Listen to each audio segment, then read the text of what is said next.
Hello and welcome to our latest unboxing video. We are here to unbox a book of teen books, which we're super excited about, and we're going to get them ready really fast because we have BAM, our Book a Minute Teen Book Club this afternoon, where the teens get to look at the books first and get first pick. So I'm Eliza. Amber. And let's go. I'm guessing love and fantasy. We have it's a little different this week because we have some manga and I think 2 graphic novels, so we're mixing it up. But look, this one says love right on the back. Oh, okay. First up, New Kid. I like the way this feels. Is this a hardcover graphic novel? Is a little unusual, but it looks really well done. It might be a little young for teens. I just threw it in because it looks really interesting, but it is about a kid in middle school. But the art is amazing. I'm already super impressed with this. Yeah. Middle school is hard enough without being the new kid, so relatable. Sounds like. Okay, this is a manga called The Witch's House, and it's actually, I guess, based on a video game, which I don't really know anything about that. But it's about a girl who gets a cat who offers her powers and offers to make her life better. But I suspect things get a little complicated, judging from her face and that picture. What is it? The witch's... Yeah, then she becomes a witch with the help of a cat. I also like the cat on the cover looks really sweet and innocent. We don't have any of those? Is that like the first in... I think this is like the first in the series, so then we'll just keep getting them as they come out. Well, I mean, if people check them out, if there's interest. I think there will be. So check them out. Once and Future. This time Excalibur chooses her. Ooh. That is the legend of King Arthur lives on in a woman. That's like a great tagline. Yeah, really. Cool. I'm on the manga side. Okay, this one is called Woof Woof Story. Subtitle, I Told You to Turn Me Into a Pampered Pooch. And it's about, I think, a businessman, an overworked businessman who asks to be reincarnated as like a little pampered dog for a rich family. And so he gets born into a rich family, but instead of being a little pampered dog, he turns into this gigantic dog who turns out is actually like a dog king and has all these responsibilities. So it's not quite what he asked for. They are really original with their storyline. I think that's a great premise. It's kind of crazy. I'm all about that. Girls with sharp sticks. This is freaky.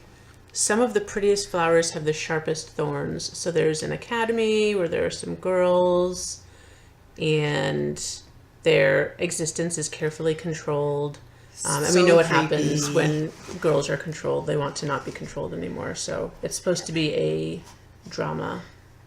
I feel like this is a premise I've seen in other YAs or dystopian novels, but this one got like amazing reviews. People just said it was really smart and interesting. Yeah. These are some other books, I guess, that this author has written. I don't know if you can see any of those, but they all look kind of creepy.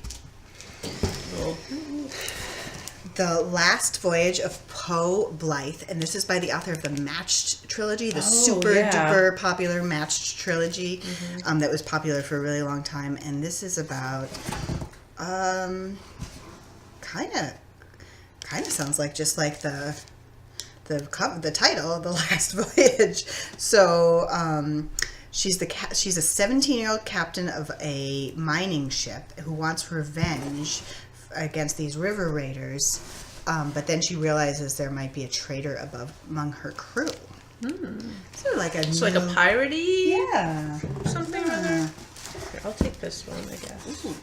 Sleepless Volume 2. I feel like we just unboxed Sleepless Volume 1 like a month ago or something, but this looks like... And our teen librarian read it and said it was really good. Hannah.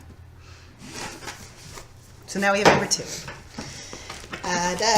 This is called Internment, Resist. It says Resist on her hat by Samira Ahmed, and it is sort of a dystopian future where all of the Muslim people get put in camps. Like sort of near future. Is it? Yeah, and it sort of sounds a little bit like we were talking about in the other video about the Japanese internment camps. So like a version of that, but now. But like, yeah. Yeah. So very topical. And she wrote Love, Hate, and Other Filters. So we had that one, and that was really popular. Lovely War. This looks like a fiction, like a historical fiction. Yeah. Multi-layered romance set in the days of World War I and II. It's a little confusing that this is YA because it looks like adult. It looks kind of like adult, but I think that it's nice because we don't get many historical fiction for teens. So, ooh, are they sisters? I really like sisters. She just stories. totally took my book. I did. I'm the worst. Snatched it. Do you want it back? Or are you done? I'm good. Here, I'll let you choose. Which one do you want? Oh, look, one of them has one in the love in the cover. I refuse to do the love. Oh, you don't want to do the love? Okay, I'll do love. It's actually called Field Notes on Love, and it's got a super duper cute cover with a girl and a guy sort of like walking past each other in a train station. Called it.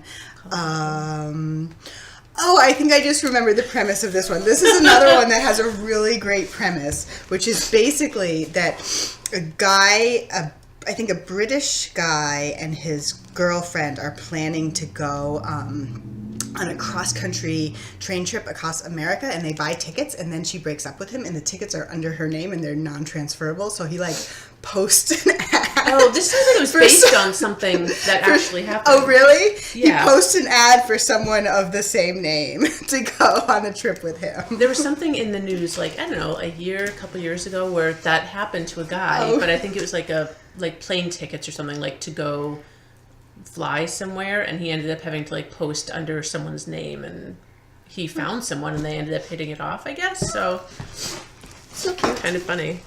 Last book, Opposite of Always. The art on it looks really familiar. There's a lot here. It's a love story that's complicated. Oh, someone dies. I think this one they go back in time. Yeah, it sounds like she dies, and so then they go back to the beginning of their love story, and it sounds like it's going to be sad. Maybe he figures it out, and then she doesn't die. I don't know. I guess you have to read it. But people like sad books too. So there's love and fantasy. And an empty box, and now we're ready for BAM. Yeah. Bye.